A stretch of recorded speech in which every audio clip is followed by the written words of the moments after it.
I actually hoped it was going to be better than the other hall. I think it's still very dirty and really like unhealthy conditions for all the players.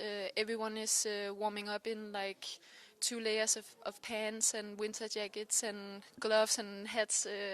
It's not good warm-up preparations for a player who has to go on court and move fast and go in splits.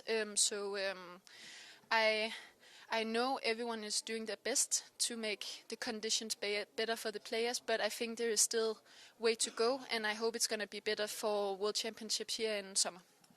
To be honest, no. Yesterday when I came to the warm-up courts, there was birds flying around and shitting on the court, and yeah, I don't think I have to say that's really unhealthy and not normal. I don't think so many other athletes would play under these conditions. Yeah, again, I think everyone around the tournament, the association, I hope also that BWF is going to look into this because it's a professional sport and everyone who is here is doing their best to prepare and win this tournament, and if they get sick or they get injured because of these conditions, it's unfair.